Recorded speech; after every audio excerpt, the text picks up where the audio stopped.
what you see. We see it. We see diabetes. We see gout, cavities in all teeth, hypertension, headaches, limb amputations, the big arm disease. I don't know what they call it, but just big arms. And if you can spread sugar like that, it's too much. Talking about it in a little bit more. That's enough. Jesus said that was enough. It's more than enough. It's abundant. You cooking up disease at this point. I wouldn't eat them yams with somebody else's mouth. We gotta do better. We gotta stop this mess. God is great. I'm not a grifter. I'm not a fraud. And all this money on the floor is going to charity. Yo, what's going on, boys? How are you? Yo, dab me up. Hey, all right, damn. What part of the city are you from? Yo, what's up? there, brother. Hey, Yeah. What's up? Yeah. You guys ready for this? Take this. Oh, all right, sick. Why don't you guys come inside? Don't ski. These are the guys. I'm Octavius Gray. And I'm Steve. All of these cars are, these are all like INA vehicles. You know what I mean? Like, these are all charity. Like, none of these are my personal vehicles.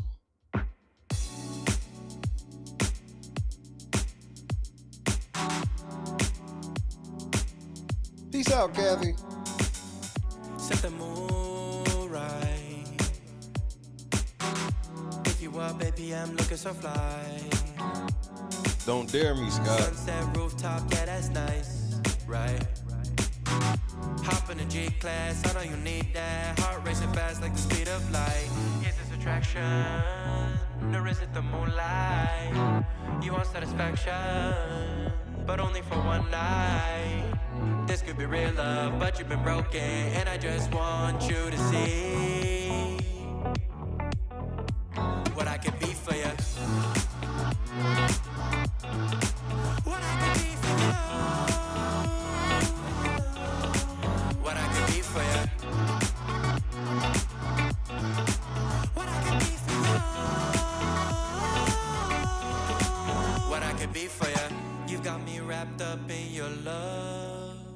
Barely. Finding you is like a treasure. I wish I could do custom shit like that on them motherfuckers, Bob. And I'll treat you so damn special. I do have an eagle plate on it. What you did, who you were with, I don't care about Fun fact, I think I got like 8 or 9 vehicles I consider like eagle vehicles. Even funner fact, all shades of eagle too. So, you know, I got some Kelly green shit. I got some of that, you know, that more midnight eagle green. Gotta have the Eagles cars. But you've been broken, and I just want you to see what I can be for you. Need a Yukon and call it the Drifter Express. Drifting. What I can be for you. What I can be for you. What I can be for you.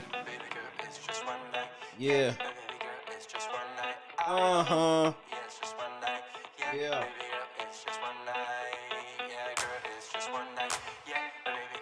I don't even think y'all understand what the fuck happened, man. Even if you read it, you don't get it.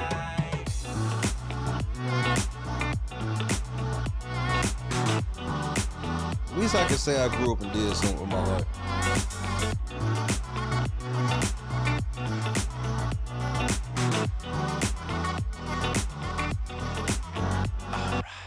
Crushed it. God is great. If you thought I was gone for 3 weeks and something changed, man, the weather changes. God's grace never does.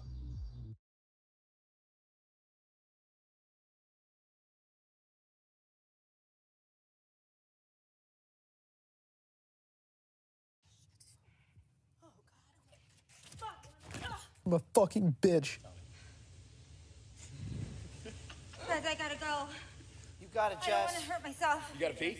It's all right. No, You got it, Jess. You gotta go, girl. Let go. I don't even want to fall. Turn to the side. You're okay. You Just good. land right on that booty, girl. Just put your legs out Turn and to the pull on side. your booty. Jess, you're amazing. You got it. You got it. You got it. Turn to the side. Just let go and turn. Like you're laying in bed. Yep. Like you're jumping onto your bed on your side. Just let go and turn to the side. Shut your eyes. You got it, my love. Just turn to the side. You're okay. Heifer. I've never even heard of him. I'm petty.